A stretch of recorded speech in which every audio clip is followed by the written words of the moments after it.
What's up, everybody? Welcome back. We're here with another highly combustible interview. We have Siegfried or Ziggy from Dragony. He's on that side. It's backwards from my Discord. Siegfried, I appreciate you being here with us. Um, for people that don't know who Dragony is yet, give us kind of a rundown. Give us a Well, little bit of the backstory. sure things. Thank you so much for having me, for having us on. So yeah, I'm the lead singer for Dragony. We're an European symphonic power metal band. Lots of fantasy themes, lots of catchy melodies. We've been around for a while. The band was founded as a studio project back in 2007, and then kind of became a real full time band. Not full time for us, but like a real touring kind of band.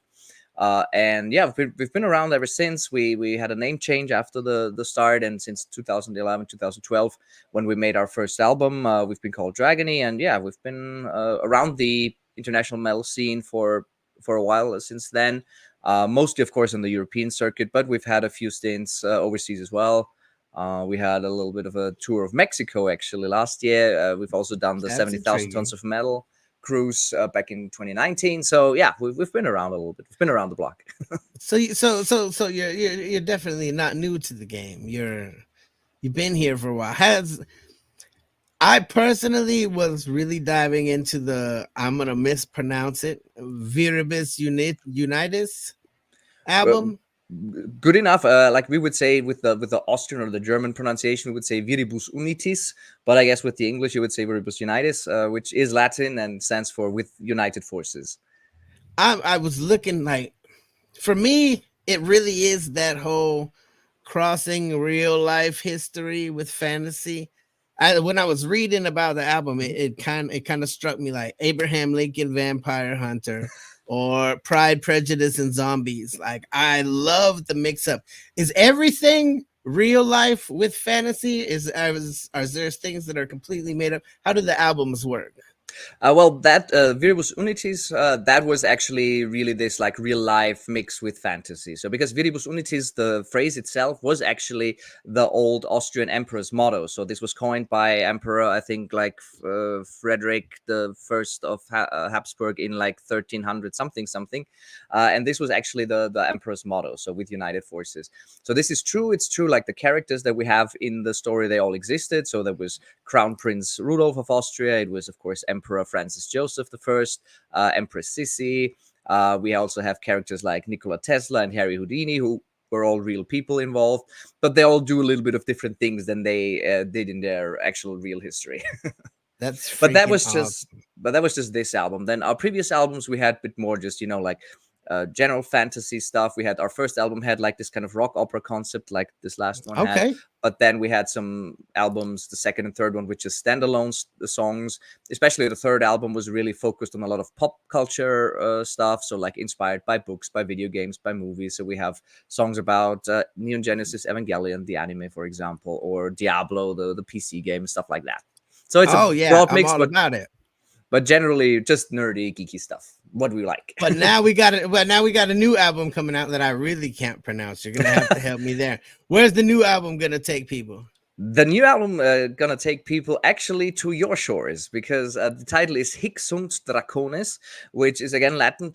Translates literally to "here be dragons" or "here be monsters," and this phrase was used on, let's say, like medieval, or like not quite medieval but a bit later, so like 16th century sea maps to identify undiscovered or uncharted territories. So whenever there was a map made and people didn't know what was beyond a certain point, they would put this phrase there and then makes like some dragons or monsters, because they say, okay, here's monsters, we don't know what there is. It's kind of undiscovered, uncharted. And the reason why we're doing this is because the story this time is set around the lost colony of Roanoke, um, in what now is, I think, North Carolina. Yeah, And the whole story starts at the end of the 16th century when Virginia. Sorry, I think it's Virginia, I think right? it was Virginia, but I think Roanoke now is in I believe so. Carolina, Now, from something yeah, like that. But I'm not that deep into it, unfortunately. that's I read up a okay. little bit. Hey, I appreciate the journey. But so the whole story starts in like 1584, I think, because that was the time when, again, real history, Sir Walter Raleigh, who was one of the closest advisors of Queen Elizabeth I of England, got this charter to found this new colony in the New World, so in North America, and he sets out to colonize it. And there's a first colony that that he tries to set up, but this one actually fails, which we also talk about in the story of the album, because those colonies, they actually have to be saved by Sir Francis Drake. So we have a little bit of those like privateer pirate theme also in the album, because we have a little So bit it's of a definitely mashup going of to be styles. another adventure, people. That's what it sounds like. Definitely. And yeah, so that's where it starts, and then we mix it up with a little bit of Jules Verne, A Land Before Time, Lost World kind of theme, where those colonists actually, instead of what really happened to them, which was probably that they just got mixed up with the native tribes, that they kind of mingled and then just got uh, in how do you say, not incorporated Absorbed or absorbed, yes, that's a good word, into the local native tribes. But in our story, they are kind of spirited away to this like mystical land before time, which incidentally is also already inhabited by not only dinosaurs, because that's like kind of the thing that the dinosaurs survived there, but also by Vikings, because of course Vikings had come to North America already 1,000 years before the British colonists did. So then we have this kind of fantasy clash of British colonists versus Vikings versus dinosaurs, and everything leads to basically the Norse Twilight of the Gods, end of the world, Ragnarok. So that's the whole story in a nutshell. It's going to be intense. That's what it's going to be. It's going to be crazy to see exactly how you guys incorporate it all into the music. But what I've heard so far, we did a reaction the other day, and I've gone and I've listened to a few of the older ones. I was on there right now when we were coming in here just to buy that other Vidibus album, because Oh, nice. it's Awesome. Thank you. just the story behind it. I read the whole story and I was like, oh, this seems awesome. So yeah, if you're into the whole history clashing with fantasy, this is the band for you. I'm saying. We have some user submitted questions from people in my Discord, a few of them, and then we had some help from Erna. Yeah, that's right. She helped us out gathering up a whole bunch of other questions from your Facebook fan club, which will be awesome. So I'm gonna jump into a couple of those. First up, I got Ashton. She says, do you have any routines when you perform? And do you have any superstitions? Anything that you do for good luck before a performance? Usually there's not really that much. I think we do this like a little bit of a, let's say, like a huddle kind of thing, where it's just so right just before we start the intro, before we go on stage, like everybody, like wishing each other good luck, this kind of stuff. But that's pretty much it. So I think it's a pretty much standard thing that a lot of bands do. But nothing too elaborate. Okay, so no secret seances or anything No, like that. that's just in our stories. That's not in our everyday lives. All right. Suzette said, which prop is your favorite to use in your videos? Prop.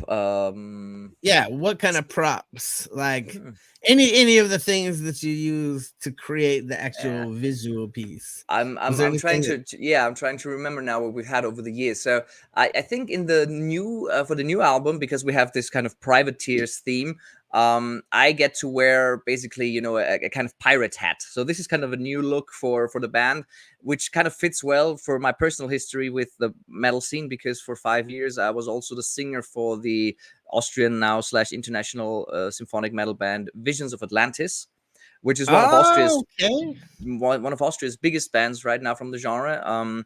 I was there from 2013 to 2018. It was like kind of the start of the comeback that they had with a new female singer, also Clementine Delaunay from France. And I was there for the start of that. We did one album together.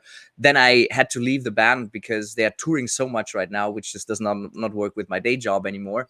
But they've had great success since, and they are really focusing on this pirate theme right now. So that's kind of a little nod, to the former colleagues. Just reacted to their new that Tonight I'm Alive. We just really did that nice. Today. That's a cool song. I like these dance vibes that they have in that song. Really great. And it's anything pirates, man. Anything pirates, anything on the ocean. That's what I want more of, and that's what we can't seem to get enough of. Everybody it really has this like automatic like adventure feeling built in, because there's, you know, like discovering new lands, uncharted places, what have you. Yeah. And it's immediately there. And I guess that's why it's such a popular theme. I mean, it was popular even back in the 80s, early 90s in metal, with bands like Running Wild that kind of were the forerunners of that. Then we had like bands like Ailstorm and now Visions of Atlantis really going into that theme. There's now a new all-female band in that kind of style called Pirate Queen. So there's a lot of this stuff. So we with Dragony, we don't want to go full into that, but for this story and for this album For this specifically, particular adventure.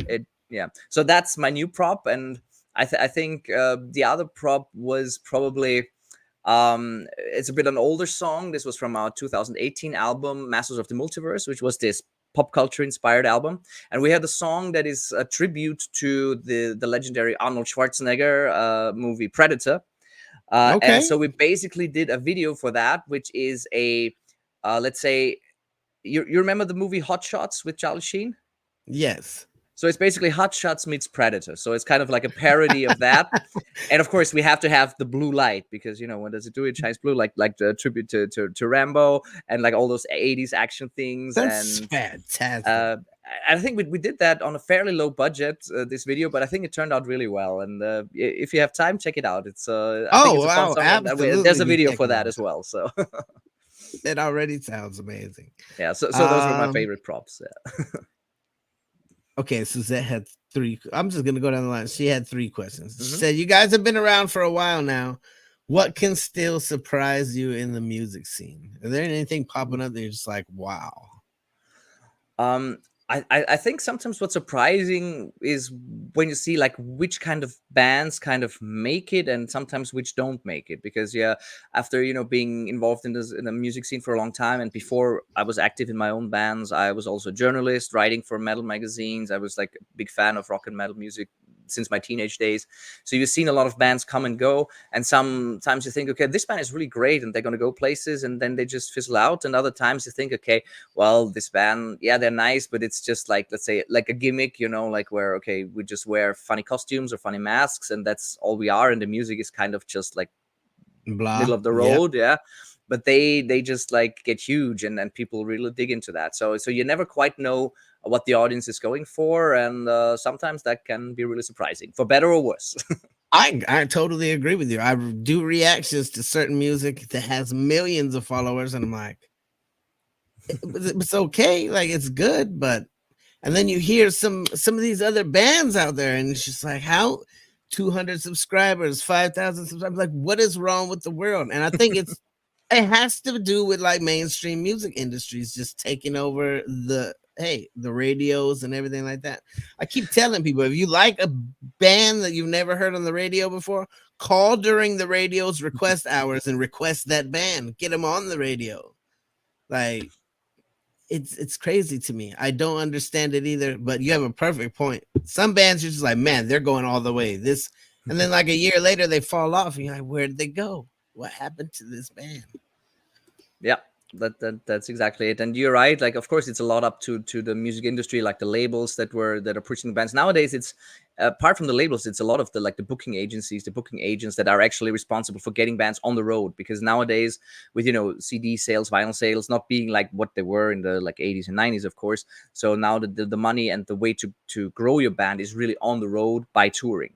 And even for like a band like us, we've been around for a while, but we're a smaller band compared to a lot of other bands in the genre.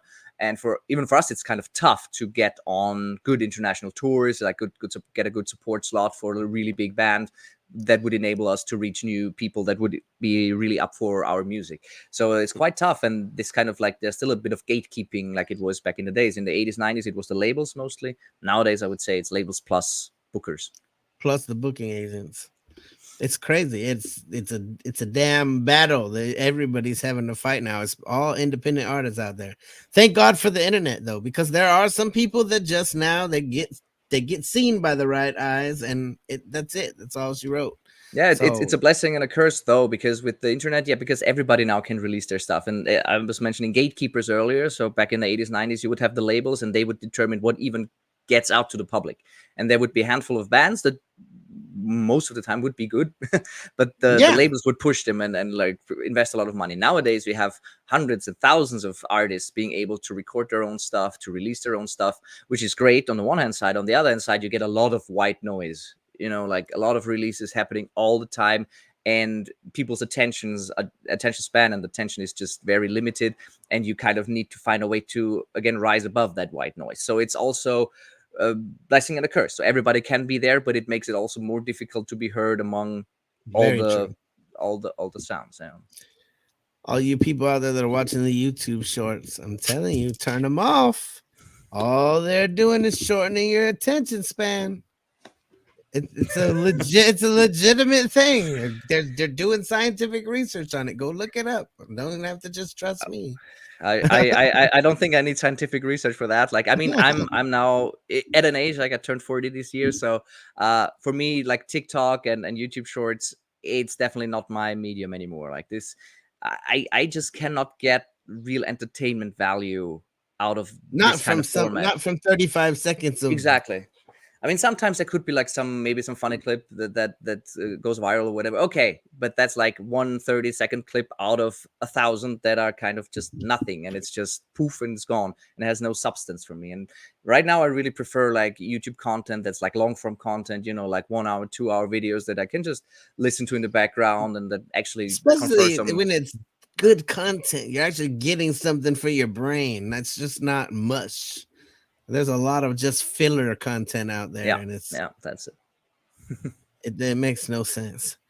The last one from Suzette says, "I see that Nightwish is one of your influences. What makes Nightwish the band that inspires you?" Ooh.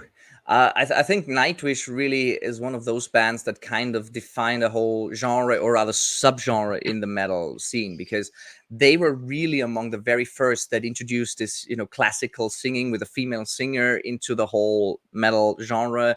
Combined it at first with a lot of keyboard sounds, later on with like opulent orchestrations, and combined with the main guy Thomas Holopainen, the keyboarder. He writes, I think, most of the material, if not all, and his songwriting was just like on a very, very high level, combined with those elements that they really kind of broke new ground as a genre. And with this whole orchestrations, this was really something that I was super excited to finally hear, because this was something I always wanted to hear in my head, this kind of basically movie soundtrack bombast, but mixed with rock and metal. And that's what they did as one of the first bands and one of the greatest to ever do it. Right now, like, they have a new singer since about 2 albums ago, Floriansen, who is a fantastic singer. I think probably the best they've had. But the recent material, maybe a little bit too complex at some point for me. Like, I did not get into that new material as much as I did back in the day, to their older stuff, but it's still like very, very high level, and still one of the most influential bands in the scene, I would say. Very cool. Very cool. All right, next up we got Emma. She said, "How did you all, as in you, the band, how did you guys meet? And did you always share the same style of music from the beginning?" Yes, absolutely. As far as the music style is concerned, so this was always the plan. Ironically, we met, or the band was founded via just placing an ad on an online musicians forum for musicians in Austria, or So specifically you guys were Vienna. just random strangers that answered the ad. Random strangers through the ad. It was our original guitarist Daniel. I think he posted the ad, and because he was saying, okay, he has like the studio and recording and like rehearsing room, recording room, and he wants to do like this kind of melodic power metal that I liked, which is the music I grew up with in the like late 90s, early 2000s. And so we got in touch, and he knew another guitarist from his former band. Later on, we brought a bassist on board, Herb, who is still with us. So he's like next to me, the last remaining founding member of Dragony now, and he's also in Visions of Atlantis. So we found each other basically via the internet, and yeah, and thankfully it worked out really well. Of course, we lost some of our original members along the way, because that just happens if you're around for 15 years and you start a band Yeah, in your early absolutely. 20s. and then life happens, and now recently our People former life throws things in your way sometimes. You, yeah, you like don't like have in the time to be in a band. exactly, like in case of our previous guitarist Andy, who was one of our founding members, life threw a new job and two children in his way. So yeah, Yeah, then exactly. there's like priorities shift, and you just have to say, okay, I did play rockstar for 10 years now. Now it's time to get serious. And thankfully, like my family is not really in my plans and my partner's plans, so we're quite happy to just do our music thing and continue with making silly fantasy power metal. Very good. We're into that too. Hey, the fans on Facebook, we're going with some of their. I don't have the individual fan names here on the Mhm. list, but I do have all of the questions that were collected up. Says, what can we find beyond the Rainbow Bridge, and what would you like to see there? Well, in traditional Norse mythology, of course, you would find Valhalla, right? So the Hall of Odin, where the valiant warriors are brought by the Valkyries upon their epic deaths on the battlefield. So I think that's what you can find. I think in the case of Dragon, you will find a lot of yeah, let's say catchy, colorful power metal songs. I think that's what we want the fans to find at the It end of the definitely Rainbow sounds Bridge. heavenly to me. A bunch of fantasy power metal songs. I'm all good with it. Oh, Fran, let's see.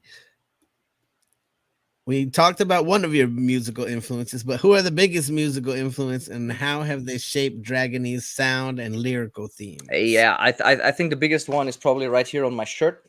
Tobias Sammet, Another lead great singer, one. another great one. He for me, Tobias Sammet is probably like the best songwriter in like melodic metal today, because if you just go through the countless albums he released with Ed Guy early on and then later now with Avantasia, and just songwriting, his songwriting is really on another level. Of course, he has the benefit of having amazing singers on his Avantasia projects, which of course elevate any song, but still the songwriting is top tier. And I think you can hear really a lot of his style in our songs. At least I tried to emulate it for those songs that I contribute to Dragony. I think him and me, we both share a love for Meatloaf and Jim Steinman's songwriting, this kind of musical style. I He love always it. wanted to have Meatloaf for one of his songs. Unfortunately, it never worked out.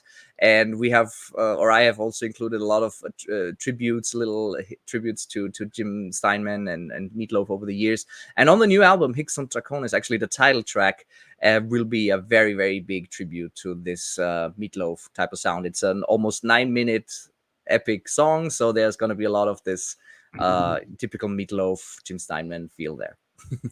Oh, I'm looking forward to it for sure. Then the next one up says, can you walk us through your typical songwriting process? How do you balance the symphonic elements with the heavier metal aspects? Yeah, the songwriting really nowadays goes a lot through and with our producer. Frank Pittis is his name, and the thing is, like, he's basically our seventh band member because he's been working with us since the very beginning, since we've recorded our first demos back in 2007, 2008. And over the years, he's become basically, I would say, our main songwriter, because I mean, yeah, we would come up with ideas. Sometimes I would come with an idea for a chorus or maybe for a verse and a chorus and some basic rhythm patterns and whatnot. And then I would go to the studio, meet with Frank, and we would work out the song together. So it's basically, most of it is really his work because he's more of a trained musician than I am. So I just go by trial and error and learning by doing, and he can put like my ideas into proper music form. And then once we have those song structures done, like the whole song is basically ready in its structure, we have the vocal lines, we have the harmonies. And then if it's a song that actually will feature orchestra, which is not the case for all of our songs, it's like for the new album, for example, or like Viribus Unitis, but half the songs have orchestra, half the songs will be just keyboard synth based. And but if there's orchestra, then we actually send the song to an orchestrator who really specializes in that. In the past albums, we were working with an Austrian friend of ours, Luki Knöbel, but he didn't have time for this album. He recommended a colleague of his, a guy from Denmark called Lasse Elkjær, who is actually now living in Los Angeles. He's really working professionally in film scoring. So those guys, they will really just, boost up your sound, because it especially Lasse did a fantastic job on our album, because he really would make like little scenes out of every part of every song.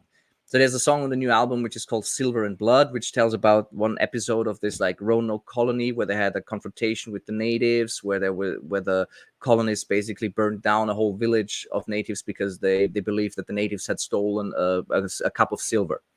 So that's a very dramatic setup, and there's a lot of different musical parts, and he really sets the scene in every part with the orchestration to kind of really just illustrate acoustically those scenes. So that really adds a lot, I think, to the song and to the album as a whole. Very, very, very cool.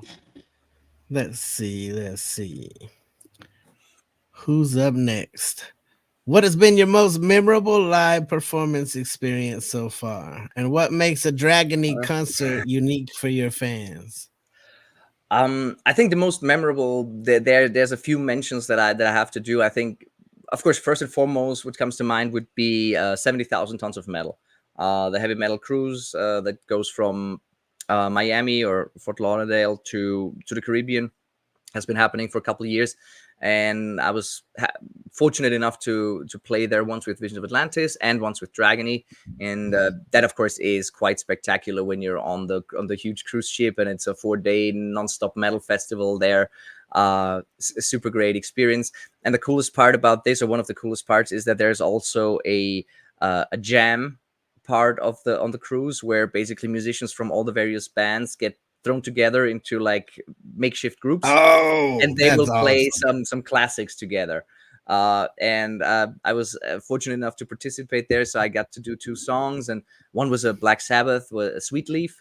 And I remember there was one of my good friends, Marco Pastorino from Temperance on guitars, and actually on drums we had Igor Cavalera. So that was like absolute legend. And it's kind of really surreal if you think, okay, you play with a guy like Igor Cavalera, who is like part of metal history on a cruise ship. Absolutely insane. So that's a great memory. That's a giant moment. Like, yeah. And it's all just random, like you and you get together, go over there. Yeah, basically, yeah, they will send a list to the participating bands of, okay, we have like this 10, 12 songs that we want to do, and it's like those classics that everybody knows, like, the Iron Maiden Run to the Hills or Judas Priest Painkiller and stuff like that. So pretty much all those musicians, they've played these songs, up and down while they were growing up, and so they kind of know that. And then you kind of say, yeah, I could do this, I could do that. Then they put the bands together, and then usually the day before this jam, you would just meet backstage somewhere and just go through the basics. Say, okay, the guitarist would say, okay, I play the rhythm here, you play the solo there, and then you just go on stage and do it. So there's no rehearsals or anything. So you just go out there and do it. There's still a few videos, on YouTube as well of those performances. Yeah, that was really fun, and there's a really great one if you want to go check that out. One year, Stu Block, who used to sing for Iced Earth, a fantastic singer from Canada, he did Judas Priest's Painkiller on that jam, and that was like an absolutely phenomenal performance. You should check that out when you get the chance. Man, I'm writing them all down. I'm checking these out. I want to see a random put together band of awesome people. Crazy. And then the second part of that question was, what makes Dragony concert a unique experience for your fans? Yeah, I think the uniqueness comes from the fact that we as a band, like, we take our music very seriously. So we spend a lot of time, perfecting the songs and the arrangements, and we spend a lot of time and money in recordings, because especially nowadays where a lot of bands, they will use, drum computers, because it saves a lot of money for the recordings.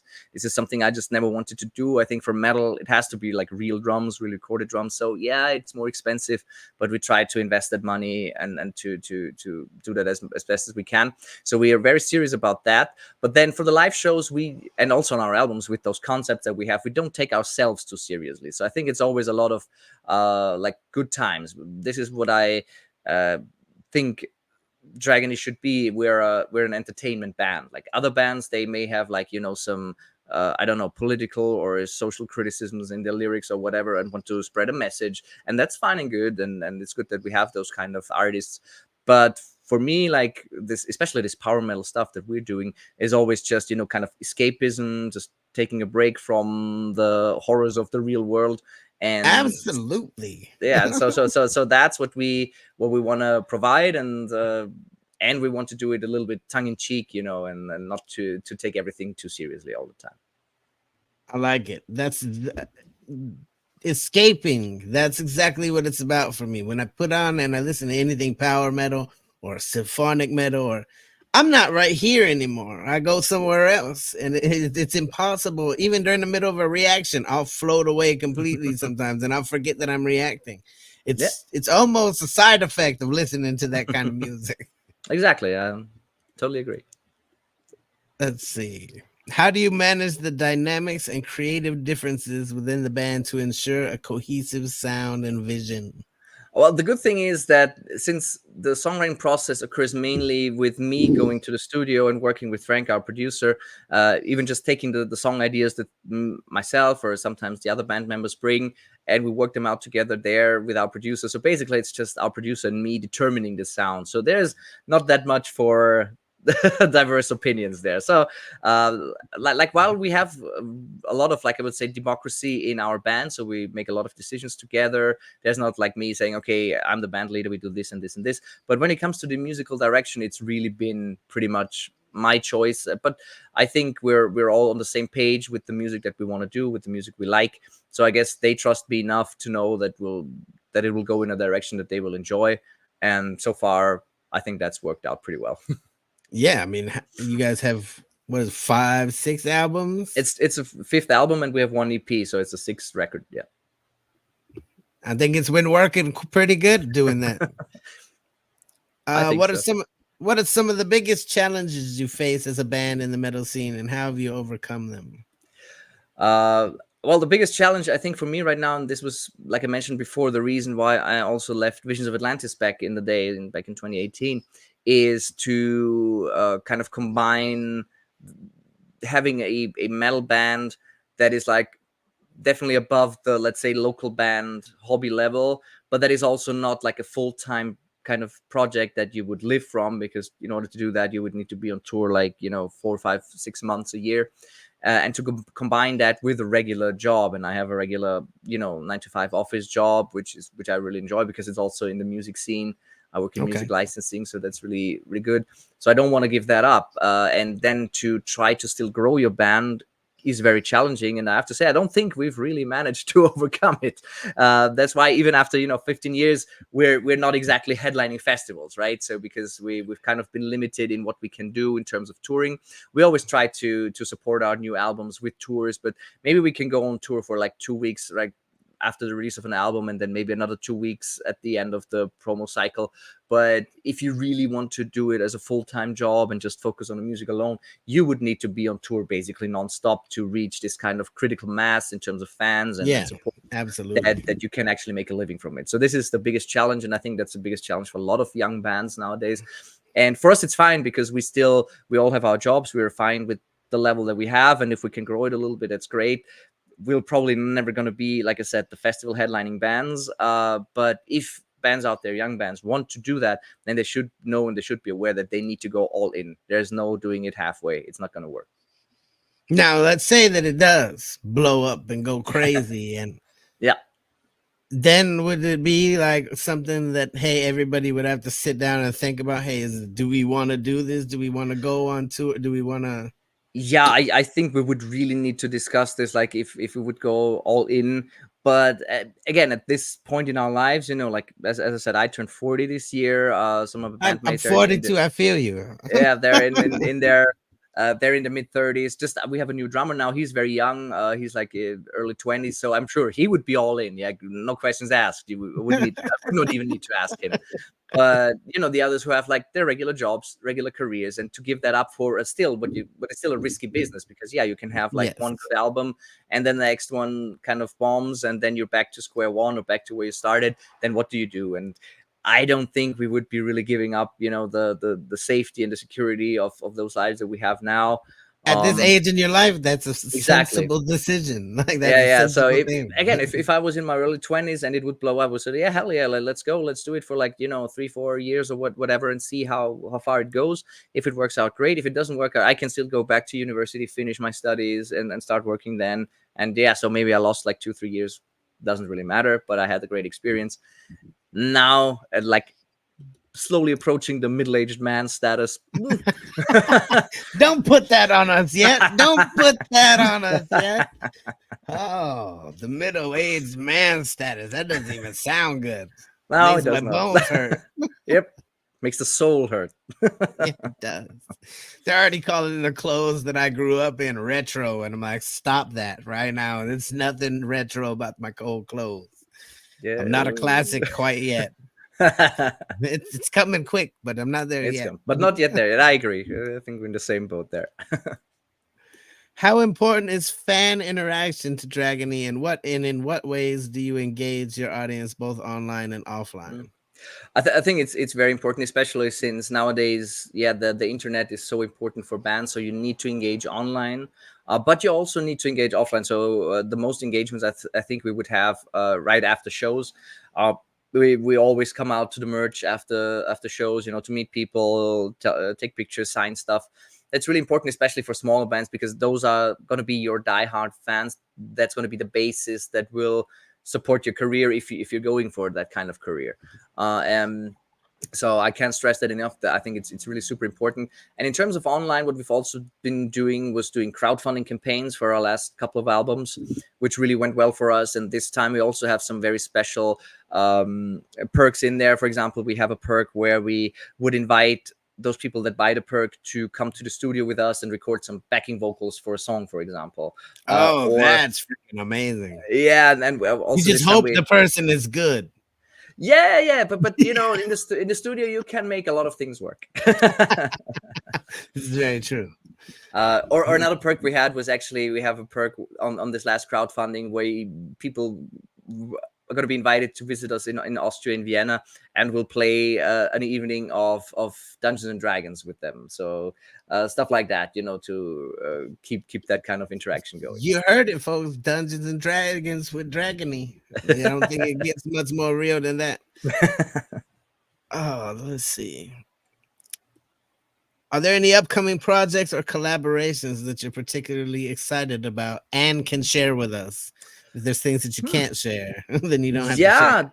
To be honest, at the moment, I don't really have anything in the pipeline. Usually the collaborations would involve me, doing some guest vocals for some bands that we know or some friends. I've done that in the past for a couple of projects. I think one of the more better known was probably a rock opera project from Norway. It was called Aldaria.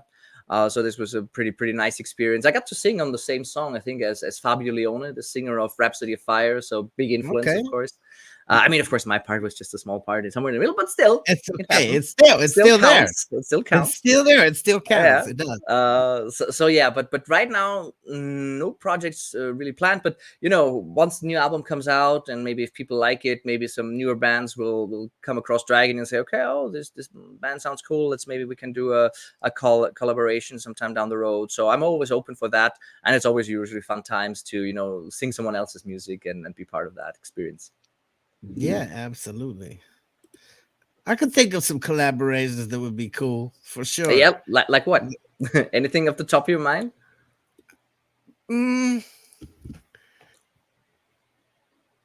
I think it would just be like there's some other. I think Sabaton. They do a lot of history stuff.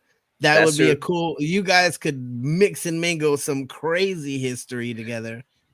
Actually, now that you mentioned, Tommy Johansson, he was the guitarist for Sabaton for many years. He recently left. He's actually a good friend of mine, so we actually connected on 70,000 Sons of Metal, and we already did a collaboration with him. Like he not only co-wrote or wrote actually one of the singles from the Viribus Unitis album. So the Gods of War song is actually written by Tommy.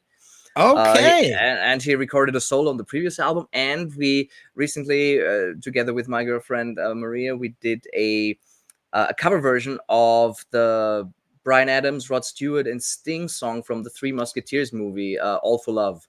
So you can find that on Spotify and also on YouTube. The video we recorded was unfortunately deleted for copyright reasons. No idea why, because it was a cover. It was not like that we were, because people like to fake claim things. Yeah, I don't know. It happens all the time. Yeah, but it's still like on all the streaming services, and so it's like kind of a heavy rock cover of Bryan Adams' All for Love. So that's what we did with Tommy from Sabaton. That's freaking awesome. So the Sabaton collaboration technically has already happened. Already happened.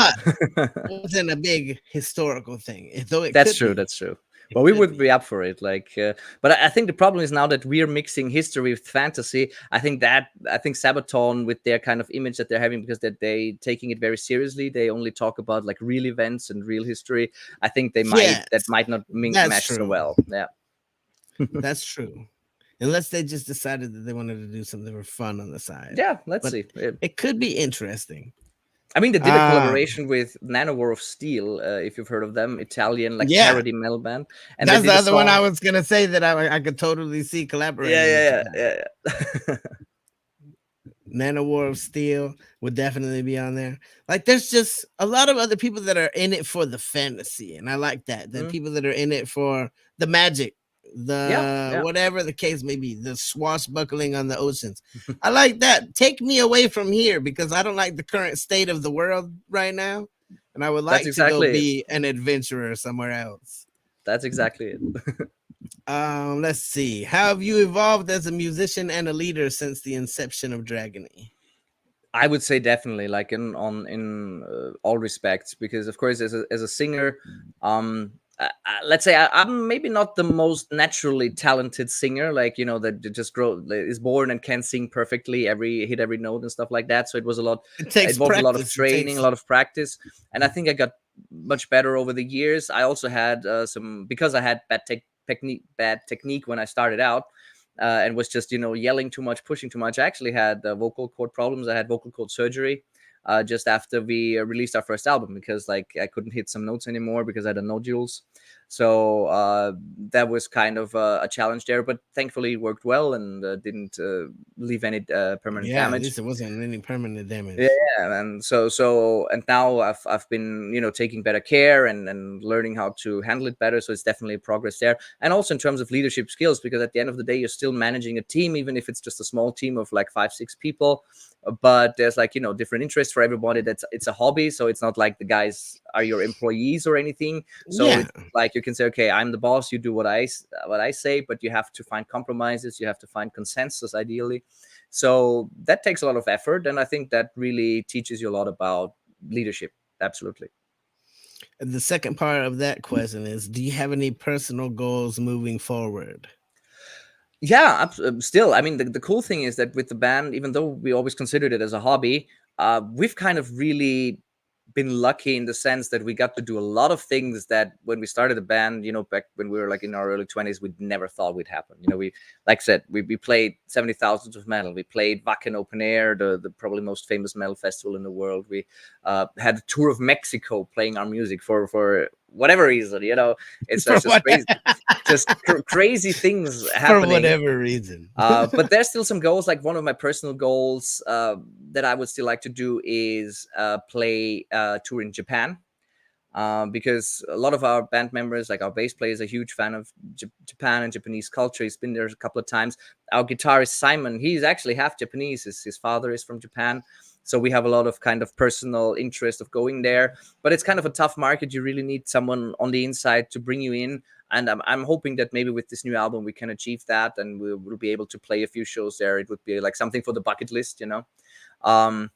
So that's definitely one goal. And the other goal would be, since we have so much, you know, orchestral elements in our music, to play a show with a live orchestra. So those are the two things that's still on that's the a bucket list item. Yeah, play with a full orchestra for sure. It's just gonna add so much real power. And there was actually one bucket list item that we could tick off this year, because, you know, of the huge nerds and geeks that we are, influenced by video games. This year we were actually able to write the official song for a video game, and that was a really cool experience. So again, check on that one.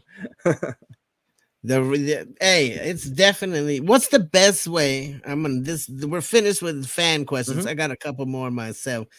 What's the best way right now for all of the fans out there to help, to assist, is it just sharing the music around? What is it? Yeah, absolutely. So what's really, really important nowadays are, of course, the streaming numbers. So, go on Spotify, go on the other streaming services, follow Dragony, listen, keep on listening to songs, add them to your playlist, and just keep repeating to, drive those numbers up. Because when there's like the booking agents, like I said, for festivals or for tours, the first thing they will look at is your Spotify numbers. And if you have a lot of followers, if you have a lot of listeners, that exponentially increases your chances of getting booked on a show or on a tour. So that helps a lot. Of course, now we've just announced that the new album, Higgs und Draconis, will be out on 11th of October this year. So the actual pre-sale for the album has started. So if you're collecting stuff, so we have the CD Digipack available. We're going to have a vinyl version, double gatefold vinyl with actually very nice aquamarine colored vinyl. So this All looks really right. amazing. So now the official pre-sale has started, and if you go on our website and our social medias, we have it linked there. So that's the best way to pre-order the album now, so that once it comes out, it gives us a chance to actually, hit the charts. Because if all the pre-sales are concentrated on the release day, then that all counts for charts positioning. And if we can hit the charts with our album, that again increases the chances for us to be booked on shows and festivals and kind of take it from there. So those, I think, are the most important things. Perfect. Well, I'm getting my pre-order in today, and I'm gonna leave. We'll leave a sales link down inside of the description of this video. I definitely appreciate you joining us. I appreciate all the information. Like we're fairly new to Dragony, but I promise you, I'm gonna be through all of the discography by the end of the week. That's how it's gonna Awesome. go down. Perfect. Thank you so much. I'm Thank you so much. I'm just I'm looking forward to whatever the future has. You guys definitely have to stay in touch. Maybe we'll get together and we'll do a reaction to one of your songs, a joint reaction or something. We can do that. Happy to do that anytime. So whenever you're up for it, just write me. I mean, now we're connected on the socials anyways, on Discord, etc. So I'm available, Absolutely. and we can do that anytime. I definitely appreciate everybody that submitted questions. It helps me out because I don't have to sit there and figure out good questions, because there's certain kinds of questions that people are just tired of hearing the answers to. We try to keep it kind of unique and kind of different. So definitely shout out to Erna for helping us out with the questions. I appreciate you. We'll do a follow-up. Let's do a follow-up after the album. Absolutely. Happy to do that. I'm definitely looking forward to it. You guys get in your pre-order sales now. Definitely go check out all of Dragony's socials and everything like that. If you got anything to add, you're on that side. Well, I can only say thank you so much for having us. It's been really a pleasure meeting you and meeting the community. It seems like a very cool channel, very great content, very good mentality and spirit going on here. So absolutely glad to be part of it, and happy to be back in October when the album is out and to tell you a bit more about it. Absolutely. We're looking forward to it. That's all we got for today, folks. If you enjoyed the video, hit the like button. Get over Show Dragony all the love in the world. Their links are all right there inside of the description. Go buy the album. That's the big go purchase the album right now. Pre-order it.